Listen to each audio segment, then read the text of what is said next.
ಅರ್ಧ ಕೆಜಿ ಆಗುವಷ್ಟು ಚಿಕನ್ನ ನಾನಿಲ್ಲಿ ತೊಗೊಂಡು ನೀಟಾಗಿ ತೊಳೆದು ಅರಿಶಿನದ ಪುಡಿ ಹಾಕಿ ತೊಳೆದು ನೀರೆಲ್ಲನೂ ನೀಟಾಗಿ ಹಿಂಡಿ ರೆಡಿ ಮಾಡಿ ಇಟ್ಕೊಂಡಿದ್ದೀನಿ. ನಾವು ಚಿಕನ್ನು ಮಟನ್ ಏನೇ ತರಲಿ ಸ್ವಲ್ಪ ಅರಿಶಿನದ ಪುಡಿನ ಹಾಕಿ ತೊಳೆದಿಟ್ಕೊಳ್ಳಿ. ಸ್ಮೆಲ್ ಏನೇ ಇದ್ರೂ ಹೋಗುತ್ತೆ. ಸ್ವಲ್ಪ ಅರಿಶಿನದ ಪುಡಿನ ಜಾಸ್ತಿನೇ ಹಾಕಿ ರೆಡಿ ಮಾಡ್ಕೊಳ್ಳೋಣ. ನೆಕ್ಸ್ಟು ನಾವಿವಾಗ ಬಾದಾಮ್ ಚಿಕನ್ ಗ್ರೇವಿ ಮಾಡೋದಕ್ಕೆ ಇಲ್ಲಿ ಫಸ್ಟು ಮ್ಯಾರಿನೇಟ್ನ ಮಾಡ್ಕೊಳ್ಳೋಣ.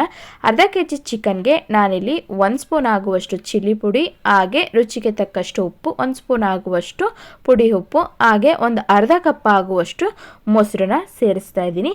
ಇದಿಷ್ಟು ನಾವಿವಾಗ ಚೆನ್ನಾಗಿ ಮಿಕ್ಸ್ ಮಾಡ್ಕೊಳ್ಳೋಣ. ಯಾಕಪ್ಪ ಈ ರೀತಿಯಾಗಿ ಮಾಡೋದು ಅಂದರೆ ಉಪ್ಪು ಖಾರ ಚೆನ್ನಾಗಿ ಹಿಡಿಯುತ್ತೆ, ಮತ್ತು ಮೊಸರು ಹಾಕೋದ್ರಿಂದ ಟೇಸ್ಟು ಚೆನ್ನಾಗಿ ಬರುತ್ತೆ, ಮತ್ತು ಮೊಸರು ಹಾಕೋದ್ರಿಂದ ಚಿಕನ್ನು ಸಾಫ್ಟಾಗಿ ಬೆಂದಿರುತ್ತೆ. ಬೆಂದಾಗ ನೀಟಾಗಿ ಮಕ್ಕಳಿಗೆ ತಿನ್ನೋದಕ್ಕೆ ಒಂಥರ ಸಾಫ್ಟಾಗಿರುತ್ತೆ ಅಂತಲೇ ಹೇಳ್ಬೋದು. ಈ ರೀತಿಯಾಗಿ ನಾವಿಲ್ಲಿ ಅರ್ಧ ಗಂಟೆ ಆಗುವಷ್ಟು ನೀಟಾಗಿ ಕಲಸಿ ಮ್ಯಾರಿನೇಟ್ ಮಾಡಿ ಇಡೋಣ. ನೆಕ್ಸ್ಟು ಸ್ವಲ್ಪ ಕರಿಬೇವು ಸೊಪ್ಪನ್ನ ಸೇರಿಸಿ ಮಿಕ್ಸ್ ಮಾಡ್ಕೊಳ್ಳೋಣ. ಟೇಸ್ಟ್ ತುಂಬಾ ಚೆನ್ನಾಗಿರುತ್ತೆ ಅಂತಲೇ ಹೇಳ್ಬೋದು. ಚೆನ್ನಾಗಿ ನೆಂದಿರುತ್ತಲ್ವ, ಕರಿಬೇವಿಂದು ಫ್ಲೇವರು ಬಿಟ್ಕೊಂಡಿರುತ್ತೆ, ತುಂಬಾ ಚೆನ್ನಾಗಿರುತ್ತೆ. ಈ ರೀತಿಯಾಗಿ ನಾವು ಕಲಸಿಟ್ಟು ಒಂದು 1 ಅವರ್ ಅಥವಾ ಹಾಫ್ ಆನ್ ಅವರ್ ಆಗುವಷ್ಟು ನೆನೆಯೋದಕ್ಕೆ ಬಿಡೋಣ.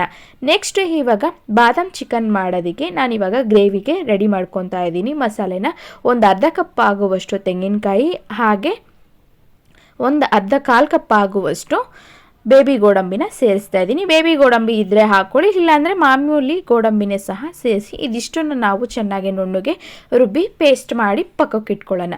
ನೆಕ್ಸ್ಟು ಒಂದು ಬಾಣಲಿನ ಬಿಸಿ ಆಗೋದಕ್ಕೆ ಇಟ್ಕೊಂಡು ಒಂದು 2-3 ಸ್ಪೂನ್ ಆಗುವಷ್ಟು ಆಯಿಲ್ನ ಸೇರಿಸಿ 1 ಗೆಡ್ಡೆ ಆಗುವಷ್ಟು ಈರುಳ್ಳಿನ ಕಟ್ ಮಾಡಿ ಸೇರಿಸ್ಕೊತಾ ಇದ್ದೀನಿ. ಅಂದರೆ ಸ್ವಲ್ಪ ದೊಡ್ಡದೇ ತೊಗೊಳ್ಳಿ, ಅದನ್ನು ಸಣ್ಣದಾಗಿ ಕಟ್ ಮಾಡಿ ಸೇರಿಸ್ಕೊಂಡು ಚೆನ್ನಾಗಿ ಫ್ರೈ ಮಾಡ್ಕೊಳ್ಳೋಣ. ಸ್ವಲ್ಪ ಈರುಳ್ಳಿನ ಜಾಸ್ತಿನೇ ಹಾಕ್ಕೊಳ್ಳಿ. ಈ ರೀತಿಯಾಗಿ ಗೋಲ್ಡನ್ ಬ್ರೌನ್ ಬಂದಮೇಲೆ ಒಂದು ಚಿಕ್ಕದು ಟೊಮೊಟೊನ ಸೇರಿಸೋಣ. ಇಲ್ಲ ಅಂತಂದರೆ ಒಂದು ಅರ್ಧ ಆಗುವಷ್ಟು ಟೊಮೊಟೊನ ಸೇರಿಸಿ ಚೆನ್ನಾಗಿ ಫ್ರೈ ಮಾಡ್ಕೊಳ್ಳೋಣ ಟೇಸ್ಟಿಗಷ್ಟೇ. ಹಾಗೆ ನೆಕ್ಸ್ಟು ನಾನಿಲ್ಲಿ 1 ಸ್ಪೂನ್ ಆಗುವಷ್ಟು ಶುಂಠಿ ಬೆಳ್ಳುಳ್ಳಿ ಪೇಸ್ಟನ್ನು ಸಹ ಸೇರಿಸ್ಕೊತಾ ಇದ್ದೀನಿ. ಶುಂಠಿ ಬೆಳ್ಳುಳ್ಳಿ ಪೇಸ್ಟು, ಒಂದು ಅರ್ಧ ಟೊಮೊಟೊ, ಹಾಗೆ 1 ಗೆಡ್ಡೆ ಆಗುವಷ್ಟು ಈರುಳ್ಳಿ, ಇಷ್ಟನ್ನು ಸಹ ನಾವಿಲ್ಲಿ ಚೆನ್ನಾಗಿ ಫ್ರೈ ಮಾಡ್ಕೊಳ್ಳೋಣ ಹಸಿ ಸ್ಮೆಲ್ ಹೋಗೋವರೆಗೂ. ನೆಕ್ಸ್ಟು ನಾವು ಏನು ಮ್ಯಾರಿನೇಟ್ ಮಾಡಿ ಇಟ್ಕೊಂಡಿದ್ವಲ್ಲ ಚಿಕನ್ನ, 1 ಅವರ್ ಆದಮೇಲೆ ನಾನಿಲ್ಲಿ ಇದಿಷ್ಟನ್ನು ಈರುಳ್ಳಿ ಎಲ್ಲನೂ ಫ್ರೈ ಮಾಡ್ಕೊಂಡಿದ್ದಾದಮೇಲೆ ಮ್ಯಾರಿನೇಟ್ ಮಾಡ್ಕೊಂಡಿರುವಂತಹ ಚಿಕನ್ ಎಲ್ಲನೂ ಸಹ ನಾನಿಲ್ಲಿ ಸೇರಿಸಿ ಚೆನ್ನಾಗಿ ಫ್ರೈ ಮಾಡ್ಕೊತಾ ಇದ್ದೀನಿ. ನೋಡಿ, ಹಾಕಿದ ತಕ್ಷಣ ನಾವು ಏನು ಮ್ಯಾರಿನೇಟ್ ಮಾಡ್ಕೊಂಡಿದ್ವಿ ಕರಿಬೇವು ಘಮ ತುಂಬಾ ಚೆನ್ನಾಗಿ ಬರ್ತಿದೆ. ಅದರಿಂದ ಕರಿಬೇವು ಸೊಪ್ಪು ಸ್ವಲ್ಪ ಜಾಸ್ತಿನೇ ಹಾಕ್ಕೊಂಡು ಮಾಡ್ಕೊಳ್ಳಿ, ಟೇಸ್ಟು ಚೆನ್ನಾಗಿ ಬರುತ್ತೆ, ಮತ್ತು ಆರೋಗ್ಯಕ್ಕೂ ಸಹ ಒಳ್ಳೆಯದಂತಲೇ ಹೇಳ್ಬೋದು. ಇದಿಷ್ಟನ್ನು ನಾವು ಚೆನ್ನಾಗಿ ಫ್ರೈ ಮಾಡ್ಕೊಳ್ಳೋಣ. ನೋಡಿ, ಹಾಕಿದ ತಕ್ಷಣ ಸ್ವಲ್ಪ ಎಲ್ಲ ಎಣ್ಣೆಯಾಗಿ ಬಿಟ್ಕೊತಾ ಇದೆ. ಹಾಗೆ ಸ್ವಲ್ಪ ಒಂದು ಅರ್ಧ ಚಿಟಿಕೆ ಆಗುವಷ್ಟು ಅರಿಶಿನದ ಪುಡಿನೂ ಸಹ ನಾನಿಲ್ಲಿ ಸೇರಿಸ್ಕೊತಾ ಇದ್ದೀನಿ.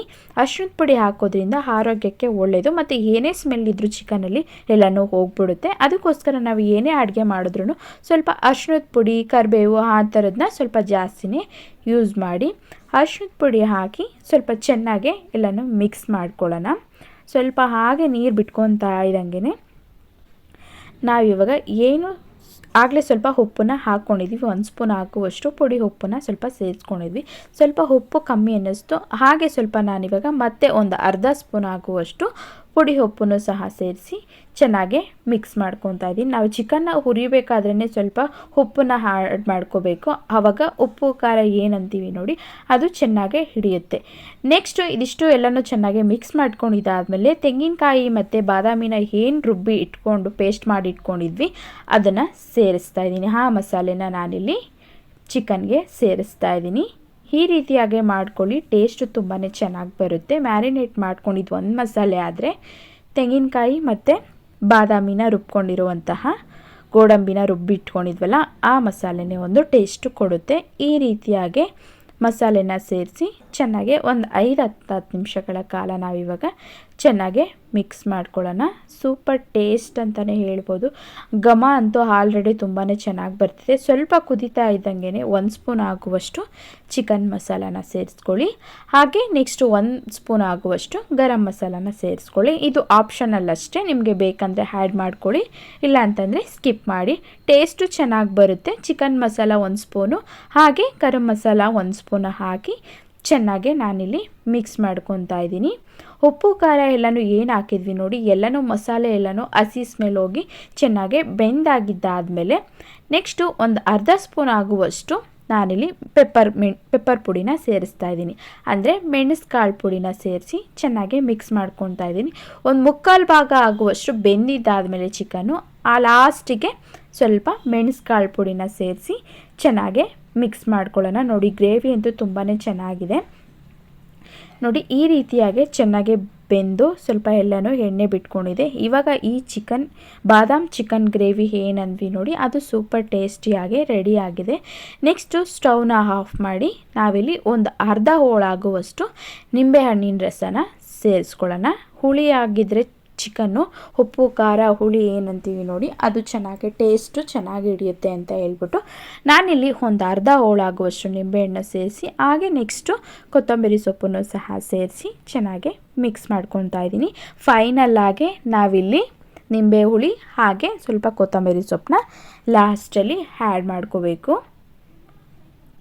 ನೋಡಿ ಇವಾಗ ಹಾಕಿದ್ದಾದಮೇಲೆ ನೋಡಿ ತುಂಬಾ ಚೆನ್ನಾಗಾಗಿದೆ. ಚಿಕನ್ ಎಲ್ಲನೂ ಸಹ ಚೆನ್ನಾಗಿ ಬೆಂದಿದೆ. ನಾವಿಲ್ಲಿ ಮೊಸರು ಮತ್ತು ಚಿಲ್ಲಿ ಪುಡಿ ಏನೆಲ್ಲ ಹಾಕಿ ಮ್ಯಾರಿನೇಟ್ ಮಾಡ್ಕೊಂಡಿದ್ವಿ ನೋಡಿ, ಅದು ಇದಕ್ಕೋಸ್ಕರನೇ ಹೇಳೋದು. ಚಿಕನ್ ಚೆನ್ನಾಗಿ ಬೆಂದು ಸಾಫ್ಟಾಗಿ ಆಗಿದೆ ಮತ್ತು ಉಪ್ಪು ಖಾರ ಎಲ್ಲನೂ ಚೆನ್ನಾಗಿ ಮೊದಲೇ ಹಿಡಿದಿರುತ್ತೆ ಮತ್ತು ನಾವು ಜಾಸ್ತಿ ಬೇಯಿಸೋ ಅವಶ್ಯಕತೆಯೇ ಇರಲ್ಲ.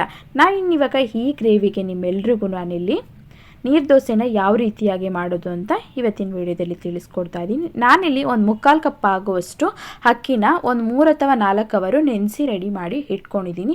ಬೇಕಂದರೆ ನೀವು ನೈಟನ್ನು ಸಹ ನೆನೆಸ್ಕೋಬೋದು. ನಾನಿಲ್ಲಿ ಒಂದು 3 ಅವರ್ ಅಥವಾ 4 ಅವರ್ ನೆನೆಸಿ ರೆಡಿ ಮಾಡಿ ಇಟ್ಕೊಂಡಿದ್ದೀನಿ. ನಾನಿವಾಗ ಒಂದು ಮಿಕ್ಸಿ ಜಾರ್ಗೆ ಹಾಕ್ಕೊಂಡು ಇದಿಷ್ಟನ್ನು ಸಹ ನಾನಿಲ್ಲಿ ನುಣ್ಣಗೆ ರುಬ್ಕೊಳ್ಳೋಣ. ಈ ರೀತಿಯಾಗಿ ನುಣ್ಣಗೆಲ್ಲನೂ ರುಬ್ಕೊಂಡಿದ್ದಾದಮೇಲೆ ಒಂದು ಮಿಕ್ಸಿಂಗ್ ಬೌಲ್ನ ತೊಗೊಂಡು ನೀಟಾಗಿ ಏನು ರುಬ್ಬಿಟ್ಕೊಂಡಿದ್ವಿ ಅದನ್ನೆಲ್ಲನೂ ಸ್ವಲ್ಪ ಮಿಕ್ಸಿಂಗ್ ಬೌಲ್ಗೆ ಸೇರಿಸ್ಕೊಳ್ಳೋಣ. ನಾನು ಯಾವ ಕಪ್ಪಲ್ಲಿ ಅಕ್ಕಿನ ತೊಗೊಂಡಿದ್ದೀನಿ ಆ ಕಪ್ಪಲ್ಲಿ ನಾನು 2 ಕಪ್ ಆಗುವಷ್ಟು ನೀರನ್ನ ಆ್ಯಡ್ ಮಾಡ್ತಾಯಿದ್ದೀನಿ. 2 ಕಪ್ಪು ನೀರನ್ನ ಆ್ಯಡ್ ಮಾಡ್ಕೊಳ್ಳಿ. 1 ಕಪ್ಪು ಅಕ್ಕಿಗೆ 2 ಕಪ್ ಆಗುವಷ್ಟು ನೀರನ್ನ ಆ್ಯಡ್ ಮಾಡಿಕೊಂಡು ಚೆನ್ನಾಗಿ ಮಿಕ್ಸ್ ಮಾಡಿಕೊಂಡು ರುಚಿಗೆ ತಕ್ಕಷ್ಟು ಉಪ್ಪನ್ನು ಸೇರಿಸ್ಕೊಳ್ಳಿ. ನಾನಿಲ್ಲಿ 1 ಸ್ಪೂನ್ ಆಗುವಷ್ಟು ರುಚಿಗೆ ತಕ್ಕಷ್ಟು ಉಪ್ಪನ್ನು ಸಹ ಸೇರಿಸಿ ಚೆನ್ನಾಗಿ ಮಿಕ್ಸ್ ಮಾಡ್ಕೊತಾ ಇದ್ದೀನಿ. ಈ ನೀರು ದೋಸೆನೇ ನಾವಿಲ್ಲಿ ಇನ್ಸ್ಟೆಂಟಾಗೇ ಮಾಡ್ಕೋಬೋದು.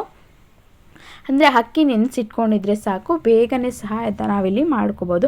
ಒಂದು 5 ಅಥವಾ 10 ನಿಮಿಷಗಳ ಕಾಲ ಇದನ್ನು ಕಲಸಿ ನೆನೆಯೋದಕ್ಕೆ ಬಿಟ್ಟು ನೆಕ್ಸ್ಟು 5-10 ನಿಮಿಷ ಆದಮೇಲೆ ಹಂಚನ್ನ ಕಾಯೋದಕ್ಕೆ ಇಡೋಣ. ಹಂಚು ಚೆನ್ನಾಗಿ ಕಾಯಬೇಕು. ಆವಾಗಷ್ಟೇ ನಿಮಗೆ ಯಾವ ರೀತಿಯ ಬೇಕೋ ಆ ರೀತಿಯಾಗಿ ತುಂಬಾ ತೆಳ್ಳು ಆಗಿರಬೇಕು ಹಿಟ್ಟು. ಚೆನ್ನಾಗಿ ಹಂಚು ಕಾದಿದ್ದಾದಮೇಲೆ ಹಾಕಿ 1 ಸ್ಪೂನ್ ಆಗುವಷ್ಟು ತುಪ್ಪ ಅಥವಾ ಎಣ್ಣೆನ ಮೇಲೆ ಆ್ಯಡ್ ಮಾಡ್ಕೊಳ್ಳೋಣ. ನೋಡಿ ಒಂದು 5 ನಿಮಿಷ ಆಯ್ತಿದ್ದಂಗೆ ನೋಡಿ ಅದೇ ಸಹ ಎಲ್ಲನೂ ಸುತ್ತನೇ ಅದೇ ಬಿಟ್ಕೊತಾ ಬರ್ತಾಯಿದೆ. ನಾವೇನು ಕಷ್ಟಪಟ್ಟು ತೆಗಿಬೇಕು ಅಂತ ಅವಶ್ಯಕತೆ ಏನಿರಲ್ಲ. ಅದಾಗಿದ್ದೇನೆ ಹಂಚಿಂದ ಎದ್ದೇಳ್ಬಿಡುತ್ತೆ. ನೋಡಿ ಈ ರೀತಿಯಾಗಿ ತೆಗೆದು ಫೋಲ್ಡ್ ಮಾಡಿ ಇಟ್ಕೊಳ್ಳೋಣ. ನೋಡಿ ಸೂಪರಾಗಿ ಬಂದಿದೆ ಅಂತಲೇ ಹೇಳ್ಬೋದು. ತುಂಬಾ ಕಷ್ಟ ಅಂತೂ ಏನಿರಲ್ಲ. ಹಾಗೆ ನೆಕ್ಸ್ಟು ನಾನಿವಾಗ ಇನ್ನೊಂದು ಸಹ ಹಾಕ್ತಾ ತೋರಿಸ್ತಾ ಇದ್ದೀನಿ ನೋಡಿ. ನಿಮಗೆ ಯಾವ ಶೇಪ್ ಬೇಕು ಅಥವಾ ಆಕಾರ ಬೇಕು ಅಂತ ಏನಿಲ್ಲ. ನಮಗೆ ಯಾವ ರೀತಿಯಾಗಿ ಬೇಕೋ ಆ ರೀತಿಯಾಗಿ ಹಾಕ್ಕೊಳ್ತಾ ಹೋಗ್ಬೋದು. ಜಸ್ಟ್ ಸುಮ್ಮನೆ ಸೌಟ್ ತೊಗೊಂಡು ಹೀಗೆ ಹಾಕಿದ್ರೆ ಹಂಚಿದ ಮೇಲೆ ಆಯಿತು. ಈ ರೀತಿಯಾಗಿ ಮಾಡಿಕೊಂಡು ಮತ್ತೆ 1 ಸ್ಪೂನ್ ಆಗುವಷ್ಟು ತುಪ್ಪ ಅಥವಾ ಎಣ್ಣೆನ ಹಾಕ್ಕೊಳ್ಳಿ. ಒಂದು 5 ನಿಮಿಷ ಬಿಟ್ಟಾದಮೇಲೆ ಸಹ ಅದೇ ಚೆನ್ನಾಗಿ ಬೆಂದು ಎದ್ದೇಳ್ಬಿಡುತ್ತೆ. ಬೇಕಂದರೆ ನೀವು ಮತ್ತೆ ಉಲ್ಟಾ ಬೇಯಿಸ್ಕೊಬೋದು, ಇಲ್ಲ ಅಂತಂದರೆ ಬೇಡ, ಒಂದು ಸೈಡ್ ಬೇಯಿಸ್ಕೊಂಡ್ರೆ ಸಾಕು. ನೋಡಿ ಸೂಪರ್ ಟೇಸ್ಟಿಯಾಗಿ ನೀರು ದೋಸೆ ಸೂಪರಾಗಿ ರೆಡಿಯಾಗಿದೆ. ಇನ್ಸ್ಟೆಂಟಾಗಿ ಬೇಗನೆ ಸಹ ಮಾಡ್ಕೋಬೋದು. ತುಂಬಾ ಸಾಫ್ಟಾಗಿ ಚೆನ್ನಾಗಿ ಬಂದಿದೆ ಅಂತಲೇ ಹೇಳ್ಬೋದು. ಬನ್ನಿ ನಾನಿವಾಗ ಸರ್ವ್ ಮಾಡಿ ತೋರಿಸ್ತಾ ಇದ್ದೀನಿ. ಬಾದಾಮ್ ಚಿಕನ್ ಗ್ರೇವಿ ಜೊತೆಗೆ ನೀರು ದೋಸೆ ಸೂಪರ್ ಕಾಂಬಿನೇಷನ್ ಅಂತಲೇ ಹೇಳ್ಬೋದು. ತುಂಬಾ ಸಾಫ್ಟಾಗಿ ಬಂದಿದೆ, ಚೆನ್ನಾಗಿದೆ ಅಂತಲೇ ಹೇಳ್ಬೋದು. ತುಂಬಾ ಬೆಳ್ಳಗೆ ಇದೆ ನೋಡಿ. ಬೇಕಂದರೆ ನಾವಿಲ್ಲಿ ತೆಂಗಿನಕಾಯಿನೂ ಸ್ವಲ್ಪ ಆ್ಯಡ್ ಮಾಡಿಕೊಂಡು ರುಬ್ಬಿ ಹಾಕ್ತಾರೆ, ಅದೇನು ಬೇಕಾಗಿಲ್ಲ. ನಾವಿಲ್ಲಿ ಜಸ್ಟ್ ಅಕ್ಕಿ ರುಬ್ಬಿದ್ರೇ ಸಾಕು. ಈ ರೀತಿಯಾಗಿ ಸಾಫ್ಟಾಗಿ ನೀರು ದೋಸೆ ರೆಡಿಯಾಗಿದೆ. ಒಂದು ತಿನ್ನೋರು 5 ಅಥವಾ 10 10 ದೋಸೆನ ಗ್ಯಾರಂಟಿ ತಿಂದೇ ತಿಂತಾರೆ. ಈ ರೀತಿಯಾಗಿ ಬಾದಾಮ್ ಚಿಕನ್ ಗ್ರೇವಿನ ಮಾಡಿಕೊಂಡ್ರೆ ಸೂಪರ್ ಟೇಸ್ಟಿ ಅಂತಲೇ ಹೇಳ್ಬೋದು. ಬರೀ ನೀರು ದೋಸೆಗೆ ಎಲ್ಲ ಕಾಂಬಿನೇಷನು, ಇಡ್ಲಿ, ದೋಸೆ, ಚಪಾತಿ ಎಲ್ಲದಕ್ಕೂ ಒಂದು ಸೂಪರ್ ಕಾಂಬಿನೇಷನ್ ಅಂತಲೇ ಹೇಳ್ಬೋದು. ಚಳಿ ಮಳೆ ಬರ್ತಾ ಇರೋದ್ರಿಂದ ಈ ರೀತಿಯಾಗಿ ಬಿಸಿ ಬಿಸಿಯಾಗಿ ಸಂಜೆ ಟೈಮಲ್ಲಿ ಅಥವಾ ರಾತ್ರಿ ಡಿನ್ನರ್ಗೆ ಈ ರೀತಿಯಾಗಿ ಮಾಡಿಕೊಟ್ರೆ ಮನೆ ಜನ ಎಲ್ಲ ಅಂತೂ ತುಂಬಾ ಖುಷಿಪಟ್ಟು ತಿಂತಾರೆ, ಇಷ್ಟಪಟ್ಟು ತಿಂತಾರೆ. ನಮ್ಮ ಮನೇಲಂತೂ ಮಕ್ಕಳು ಒಂದೊಂದು ದೋಸೆ ತಿಂತಿದ್ದರು, 3 ದೋಸೆ ತಿನ್ನೋಕ್ಕೆ ರೆಡಿ ಆಗಿದ್ರು. ನೀರು ದೋಸೆ ಅಂದರೆ ನಮ್ಮ ಮನೇಲಿ ತುಂಬಾ ಇಷ್ಟಪಟ್ಟು ತಿಂತಾರೆ. ಕಾಂಬಿನೇಷನ್ ಅಂತೂ ಈ ಗ್ರೇವಿ ನೀರು ದೋಸೆ ಮತ್ತು ಬಾದಾಮ್ ಚಿಕನ್ ಗ್ರೇವಿಗೆ ಸೂಪರ್ ಆಗಿದೆ ಅಂತಲೇ ಹೇಳ್ಬೋದು. ನೀವು ಒಮ್ಮೆ ಈ ರೀತಿಯಾಗಿ ಮನೇಲೇ ಟ್ರೈ ಮಾಡಿ, ತುಂಬಾ ಡಿಫ್ರೆಂಟ್ ಆಗಿರುತ್ತೆ. ಮನೆಯವರೆಲ್ಲನೂ ತುಂಬಾ ಇಷ್ಟಪಟ್ಟು ತಿಂತಾರೆ. ತುಂಬಾ ಟೇಸ್ಟಿ ಆಗಿದೆ ಅಂತಲೇ ಹೇಳ್ಬೋದು. ಇವತ್ತಿನ ವಿಡಿಯೋ ನಿಮ್ಮೆಲ್ರಿಗೂ ಇಷ್ಟ ಆಗಿದೆ ಅಂತ ತಿಳ್ಕೊತೀನಿ. ಇನ್ನಷ್ಟು ವಿಡಿಯೋಗಳಿಗಾಗಿ ನನ್ನ ಚಾನಲ್ನ ಸಬ್ಸ್ಕ್ರೈಬ್ ಆಗಿಲ್ಲ ಅಂದರೆ ಪ್ಲೀಸ್ ಸಬ್ಸ್ಕ್ರೈಬ್ ಆಗಿ, ಹಾಗೆ ಬೆಲ್ ಬಟನ್ನ ಕ್ಲಿಕ್ ಮಾಡೋದನ್ನ ಮರಿಬೇಡಿ.